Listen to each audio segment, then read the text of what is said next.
My son called me angrily, demanding $75,000, and his wife stood beside him, waiting for my answer. I smiled and said, "Of course." 6 hours later, they arrived at my house and found only an envelope. When they opened it, both of them went completely silent. I told my son, of course, I would give him $75,000, and I want you to know that by the time I said those words, I had already spent 6 hours making absolutely sure he would never see a dime of it. My name is Gary Halbrook. I am 63 years old, and I spent 31 years as a commercial property manager here in Omaha, Nebraska, running maintenance crews and lease negotiations for 4 shopping plazas on the west side of the city. I retired 18 months ago. My wife Sandra says retirement mostly means I now have opinions about the sprinkler timer and stronger ones about the neighbor's leaf blower. Before I tell you what I did next, tell me where you're watching this from. I would love to know. Sandra and I have been married 34 years. I was 29 when we got married. She was 27, and we built a life on Fontanelle Boulevard that I was proud of, right up until the day my own son decided my signature was something he could just borrow. Sandra is 61, sharp as a tack, and she has never once let me finish a sentence she didn't agree with. She ran the front desk at a pediatric clinic for 2 decades, and she can read a lie off a person's face faster than any lawyer I've ever met. My best friend Roy Delaney and I have known each other since 1987, when we worked the same loading dock at a wholesale supplier out on L Street. Roy is 64 now, retired from the same company, and he still calls me every Sunday morning to argue about the Huskers before either of us has had coffee. He has never once let a phone call from me go to voicemail. Not in almost 40 years, and that matters more to this story than you might think right now. Our son, Bradley, is 33 years old. He's a loan officer at a regional bank branch off Dodge Street. Been there almost 9 years. Worked his way up from teller. He married Nicole 6 years ago, and they bought a house in Elkhorn that was, from the very beginning, more house than either of them could comfortably afford on a loan officer's salary and a hospital lab income. I never said that to his face. Sandra said it to his face plenty, usually right after Thanksgiving dinner when she'd had enough wine to be honest about it. The warning signs started small, the way they always do. Around March, Bradley mentioned they were thinking of turning their basement into a short-term rental, one of those Airbnb setups. Said a coworker was clearing an extra $1,400 a month doing it. I told him it sounded like a lot of permitting headaches for not much return, and he laughed it off. Said I was old-fashioned about money. In April, he asked if we'd co-sign something for a small business loan, some kind of property management side venture, and I said I'd think about it, then never heard about it again, which should have told me something right there. In May, Nicole stopped coming to Sunday dinners. Always some excuse about her shift schedule at the hospital lab. Bradley got thinner. He got quieter at family gatherings, the kind of quiet where a man is doing math in his head instead of talking to you. In early June, he mentioned just in passing that Elkhorn property taxes had gone up again and it was killing them. I noticed all of it. I didn't act on any of it because he's my son, and you give your children room to struggle before you assume the worst of them. On June the 2nd, a letter arrived at our house from Cornhusker State Bank, addressed to me, forwarded from a P.O. box we hadn't used in 6 years because apparently we were still on some outdated mailing list nobody had cleaned up. It was a statement for a home equity line of credit, $75,000 drawn against our house on Fontanelle Boulevard. I stood in the kitchen holding that piece of paper and read the account number twice because I did not open a HELOC. I have never applied for a HELOC in my life. Didn't call Bradley. I got in my truck and drove to the Dodge Street branch myself, the same branch where my son works, and asked to speak to a manager, not to him. A woman named Carla Whitfield pulled the file. She went quiet, reading it, the kind of quiet that tells you something before anyone says a word. She asked me to wait in her office and came back a few minutes later with a compliance supervisor. The application had my name, my social security number, and a signature close enough to fool an untrained eye, but not close enough to fool 34 years of paying our own mortgage bills together. The origination had been processed on a Thursday afternoon in late May, logged under a terminal that had been left open during a lunch coverage shift, the login belonging to a coworker of Bradley's who'd stepped away and hadn't locked her screen. The supervisor pulled the internal access log without me even asking twice. Bradley had covered that desk that exact day. It was right there in black and white, time-stamped. I sat in that little office with the air conditioning humming too loud, and I read that timestamp 3 times. My hands went still on the arms of the chair. Carla asked if I was all right, and I said, "Give me a minute." And I meant it because I needed one. That night I called Roy. He answered on the second ring like he always does. "Gary, it's 10:30, he said.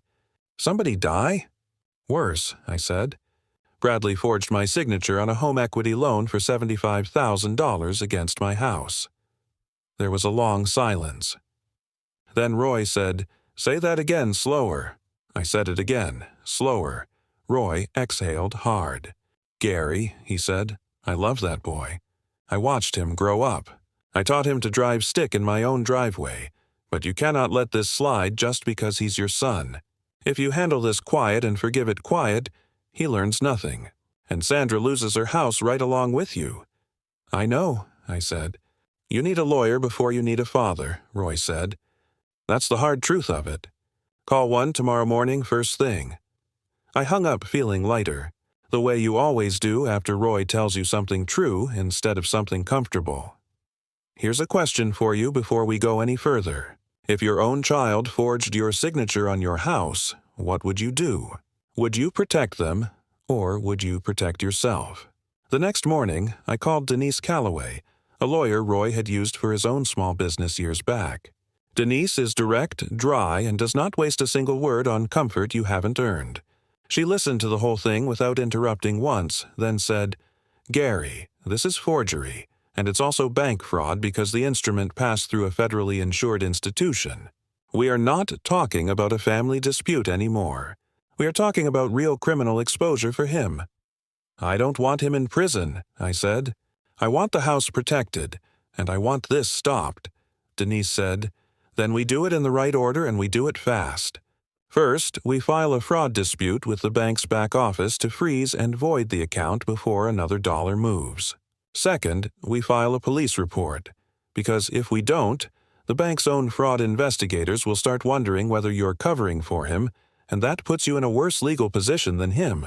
Third, you sign a formal notarized letter revoking any financial authority he has ever claimed, real or otherwise, on any account tied to your name. We spent 6 hours on it, start to finish. Denise called the bank's fraud division at 9 o'clock that morning and had the HELOC frozen by 11 a.m. We filed the police report with the Omaha Police Department at 1 use. Officer Reyes taking the full statement, noting the terminal log and the timestamp as the key evidence. By 3 ask, Denise had the notarized revocation letter drafted and signed at her office. By 4:30, Cornhusker State Bank had already placed Bradley on administrative leave, pending their own internal investigation, entirely separate from the police report, which none of us had expected to move that fast. At 5 my phone rang. Bradley, furious, saying he needed me to wire him $75,000 today, that Nicole was standing right there next to him, that they were behind on the Elkhorn mortgage, and this was the only way to stop the bank from coming after their own house. I said, "Of course, Bradley. Let me get things in order." He said, "Thank you, Dad." And I could hear something in his voice loosen, like a weight had lifted off him. I hung up, and Sandra looked at me across the kitchen table. "You just lied to our son," she said. I said, "No. I told him I'd get things in order. I already have." 6 hours after that phone call at 11 o'clock that night, Bradley and Nicole pulled into our driveway expecting cash, or at least a conversation about cash. Sandra and I weren't home. Roy was sitting on our porch swing like he owned the place, which is exactly what I'd asked him to do. On the door was an envelope with Bradley's name on it. Roy told me later that Bradley tore it open right there under the porch light. Inside was a copy of the police report, a copy of the bank's fraud freeze confirmation, and Denise's revocation letter. Nicole read over his shoulder. Roy said neither one of them said a single word for almost a full minute. Bradley's hands were shaking bad enough that the papers rattled. Nicole sat down hard on the porch step, like her legs had simply stopped holding her. Roy said, "Your father's not coming tonight. He wanted you to read that first. Bradley called me twice more that night. I let both calls go to voicemail. I let the paperwork do the talking Denise had already set in motion hours earlier." Here's how it ended. Cornhusker State. Bank's internal investigation confirmed the terminal log and Bradley's presence at that desk that afternoon and terminated his employment within the week. He lost his loan officer license through the Nebraska Department of Banking and Finance shortly after, since a forgery and fraud conviction bars a person from holding that license going forward. The Douglas County Attorney's Office charged him with forgery in the second degree, a Class 3 felony under Nebraska law given the instrument's face value of $75,000, well above the $5,000 threshold, plus bank fraud under federal statute. Because the forged instrument passed through an FDIC-insured bank, he pled to the state forgery charge, receiving 3 years probation, full restitution, and a permanent professional licensing bar, with the federal count resolved through a deferred prosecution agreement tied to complete cooperation and restitution. The HELOC itself was voided entirely by the bank once fraud was confirmed. Our house was never at risk of lien or foreclosure at any point after that first phone call to Denise. Nicole moved out 4 months later. She told Sandra quietly over coffee at our kitchen table that she couldn't keep building a life with someone who'd risk his own father's house without telling her the full truth of it beforehand. She and Bradley divorced the following spring, and last I heard, she'd moved back to Lincoln to be closer to her sister. Bradley reached out twice after that, both times by letter, never by phone. The second letter in October actually apologized without a single excuse folded into it. I haven't fully forgiven him yet. I told him honesty, real honesty, takes longer to rebuild than a letter can carry. We talk now, carefully, about once a month, mostly about nothing important, which is its own kind of progress. Our finances were never actually touched. Denise's fee came to $11,200, paid entirely by us and worth every cent of it. Sandra sleeps fine at night now. Most nights, so do I. 3 weeks after everything had settled, Sandra and I sat on that same porch swing on a Tuesday evening, and she handed me a glass of iced tea and said, "You know, for a man who cried during Old Yeller, you handled all of that awfully calm." I said, "I saved the crying for later." Roy from inside the house hollered through the screen door, "I heard that, Gary, and I've got video from 1994 to prove it." Sandra laughed, waved a hand toward the door like she was shooing him back inside, and turned to me with that look she gets right before she says something that ends the conversation for good. She said, "Well, at least we know the sprinkler timer isn't the only thing you can fix around here." I didn't have a single thing to say back to that. The porch light buzzed the way it always has, and somewhere down the block, a dog was barking at nothing in particular, and for the first time in weeks, it just felt like a regular Tuesday again.